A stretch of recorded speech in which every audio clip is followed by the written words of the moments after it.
অনেক দিনের পুরনো, তাই খবর পেয়ে তোকে বলতে এলাম। শোন, যত তাড়াতাড়ি সম্ভব তোর ঘরটা মেরামত করে নে। মা টুকি, আমি একটু মোড়ল গিন্নির বাড়িতে যাচ্ছি, তুই বাড়ি থেকে কোথাও যাস না, কেমন? আচ্ছা ঠিক আছে মা, আমি কোথাও যাব না। এরপর টুনি মোড়ল গিন্নির বাড়িতে চলে যায়।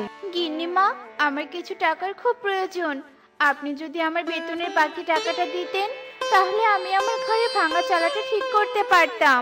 আচ্ছা ঠিক আছে, একটু দাঁড়া, আমি এক্ষুনি আসছি। এরপর মোড়ল গিন্নি ঘরে চলে যায় আর আলমারি থেকে কিছু টাকা বের করে টুনিকে দেয়, আর সেই টাকা নিয়ে টুনি বাজারের দিকে চলে যায়। বাজার থেকে নতুন টিন এনে সন্ধ্যার আগে আমার ঘরটা ঠিক করতে হবে, তা না হলে ঝড় বাতাসে আমার ভাঙাচোরা ঘরটা একেবারে ভেঙে যাবে। টনি এসব বলতে বলতে বাজারের দিকে যেতে থাকে, আর হঠাৎ করে তার হাত থেকে টাকাগুলো নিচে পড়ে যায়, কিন্তু টুনি কিছু বুঝে উঠতে না পেরে বাজারে চলে যায়। এ কি, আমার টাকা! হায় হায় রে, আমার এত কষ্টের টাকাগুলো কোথায় গেল? এখন আমি কি করব? কি করে আমি আমার ঘর ঠিক করব? টাকাগুলো যখন হারিয়ে ফেলেছিস, তাহলে এখন আর কেঁদে কি লাভ হবে? যা, অন্য কোনো উপায় দেখে নে। এরপর টনি নিরুপায় হয়ে বাড়িতে চলে যায়, আর এভাবে দেখতে দেখতে রাত হয়ে যায়। আর রাত হতেই শুরু হয়ে যায় প্রচন্ড ঝড় বাতাস। দেখো কত জোরে বাতাস হচ্ছে, এক্ষুনি মনে হয় আমাদের ঘরটা ভেঙে আমাদের শরীরের উপর পড়বে।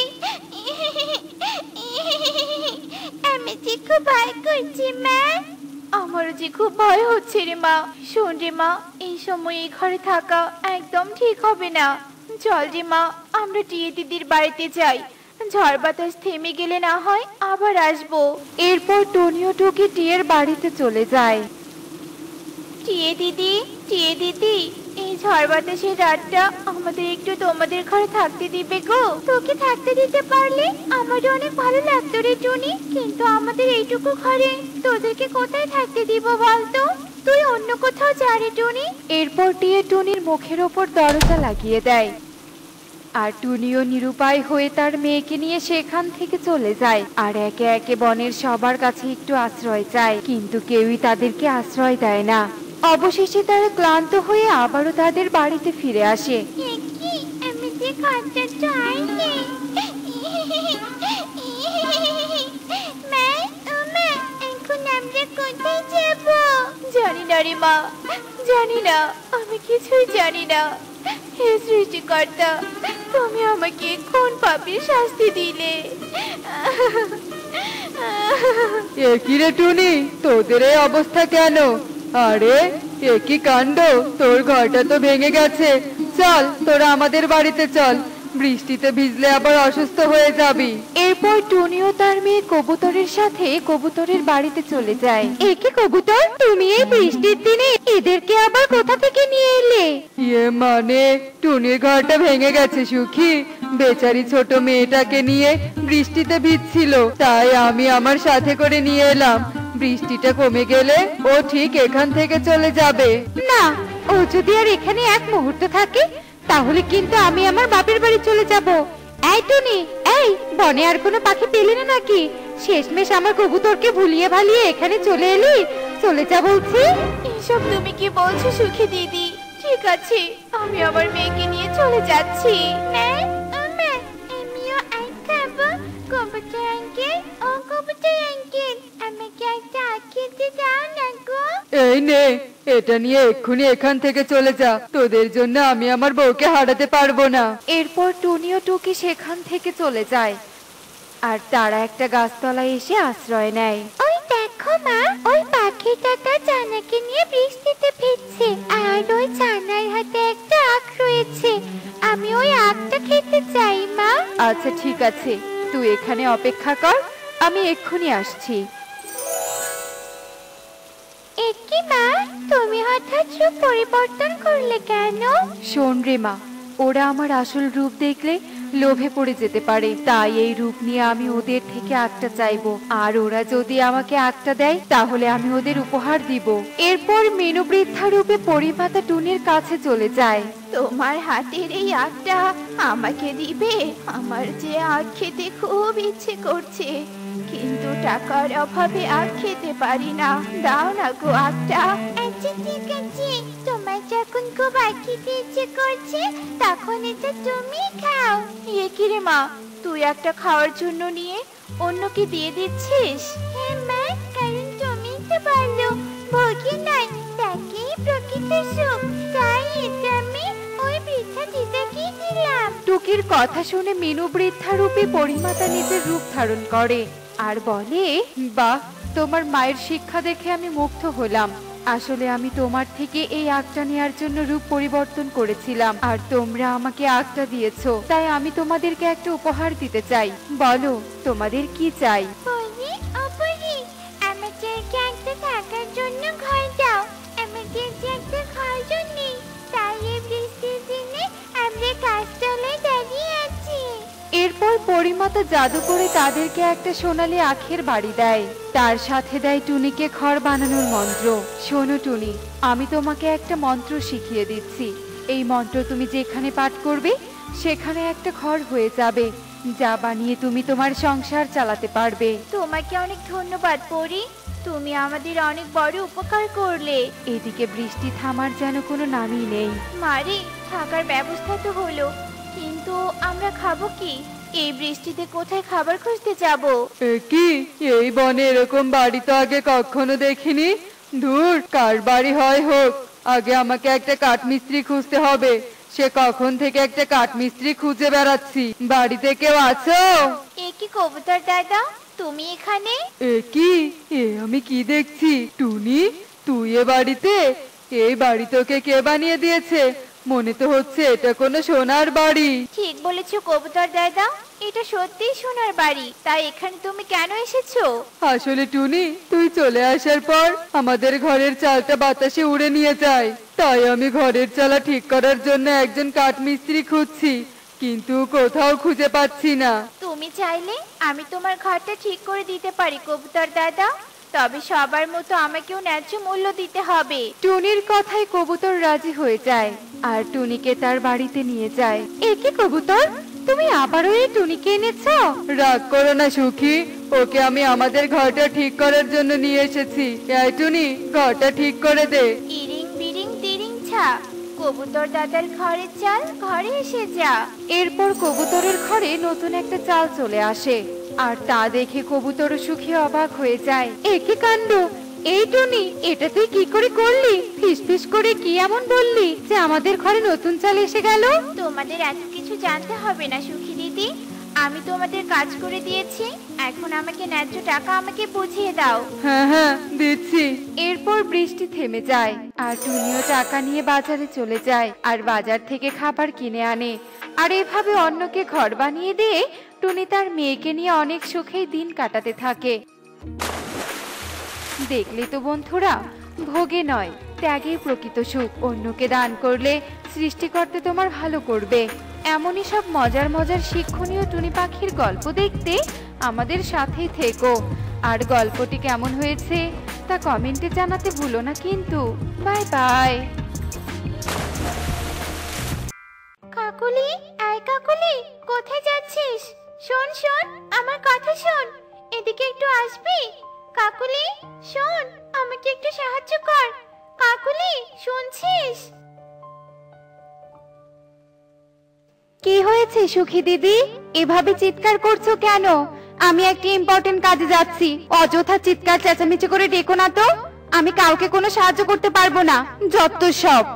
দুটো কথা শুনিয়ে কাকুলি কাক চলে যায় আর সুখী পুনরায় বস্তাটা তোলার চেষ্টা করতে থাকে। তখনই সেখানে টুনিকে দেখে আর টুনি সুখীকে বস্তা তুলতে সাহায্য করে।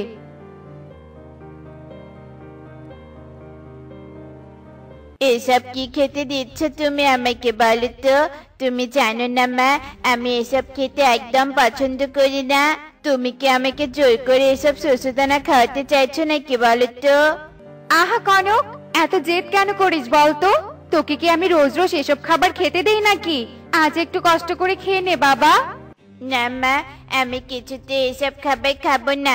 তুমি আমাকে মিষ্টি মিষ্টি ফল এনে দাও মা, আমি সুস্বাদু ফল খেতে চাই। বড্ড জেদ করছিস কিন্তু কনক, এখন আমি ফল কোথায় পাবো বলতো? আর একটা কথাও বলবি না, চুপচাপ খাবার খেয়ে নে বলছি। একে তো আমাকে ফল এনে দিতে পারছো না, আবার আমাকে ধমক দিচ্ছ। খাবো না তোমার এসব খাবার আমি। এ কি কনক, যাচ্ছিস কোথায়? কনক শোন, বড্ড জেদি হয়ে গিয়েছিস। ডানার ব্যথায় আমি উঠতে পারছি না, নয়তো আমি তোর জন্য ঠিকই ফল এনে দিতাম। কনক থাম, শোন আমার কথা। কনক! চিৎকার করতে করতে কাকুলি বাহিরে যায়, কিন্তু কনক কাকুলির কথায় পাত্তা না দিয়ে চলে যায়। উঠতে উঠতে কনক একটা উঁচু গাছের মগডালে উঠে, আর কিছুক্ষণ পরই জোরে বাতাস শুরু হলে গাছের ডালে কনক দুলতে থাকে। আরে আরে, এটা কি হচ্ছে? গাছের ডাল তো খুব জোরে নড়ছে, আমি তো এই বাতাসে উঠতেও পারবো না। এবার কি হবে? এত ছোট হয়ে এত উঁচুতে উঠে তো বিপদে পড়লাম বাবু। ওরে বাবা রে, ওরে মা রে। ওরে বদমাইশ ছেলে, বলেছিলাম জেদ না করতে। এবার কি হবে? বাতাসের বেগ তো বাড়ছে, গাছের ডালও নড়ছে। আমার ছোট্ট ছেলেটা এই বাতাসে গাছের মগডাল থেকে নামবে কি করে? আর আমি এই ডানা ব্যথা নিয়ে উড়ে গিয়ে তো ছানাটাকে নামিয়েও আনতে পারবো না। এবার কি হবে? হায় হায় রে, কে আমার ছানাটাকে রক্ষা করবে? ওরে বাবা রে, এই বুঝি আমি পড়ে গেলাম যে। ও মা গো, ও বাবা গো, বাঁচাও, আমাকে বাঁচাও।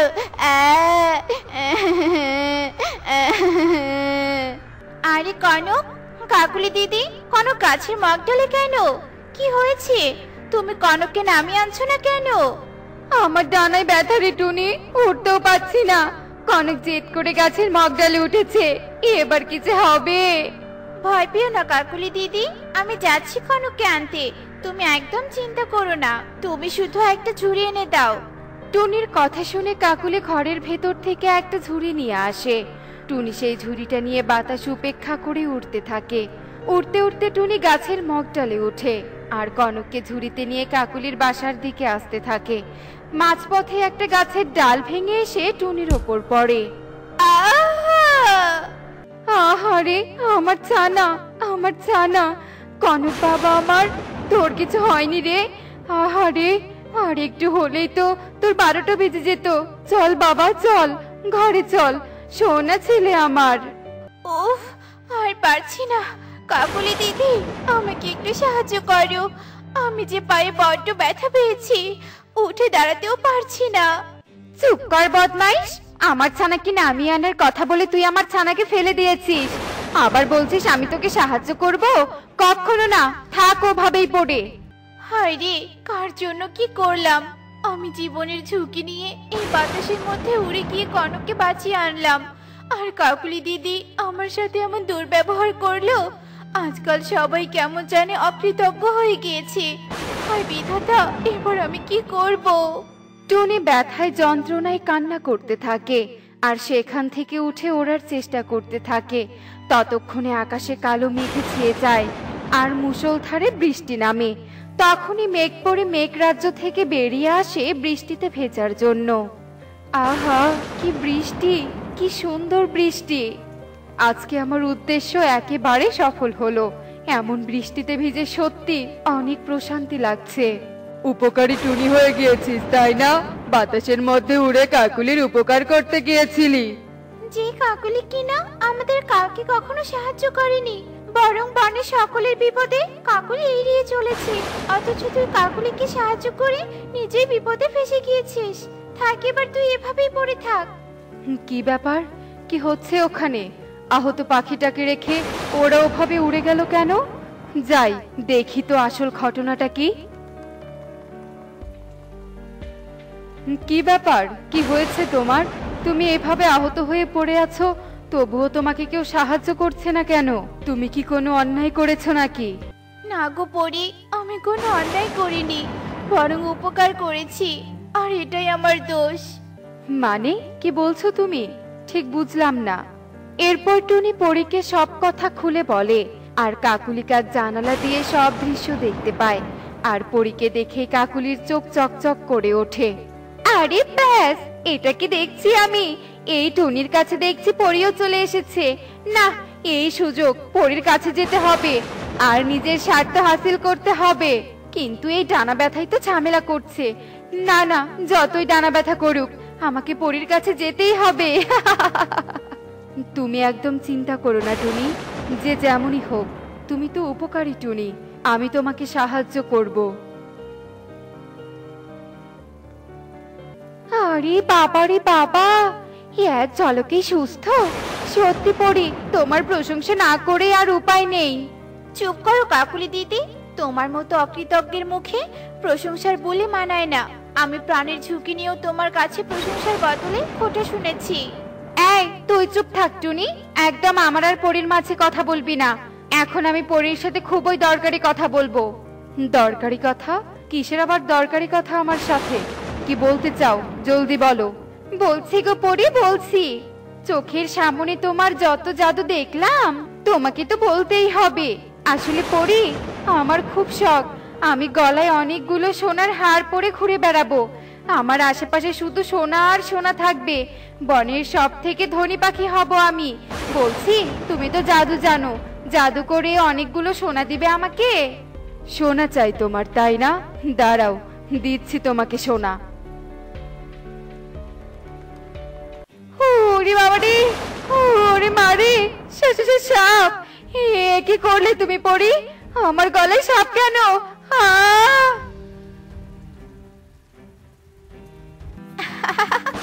বদমাশ কাকুলি উচিত শিক্ষা পেয়েছে।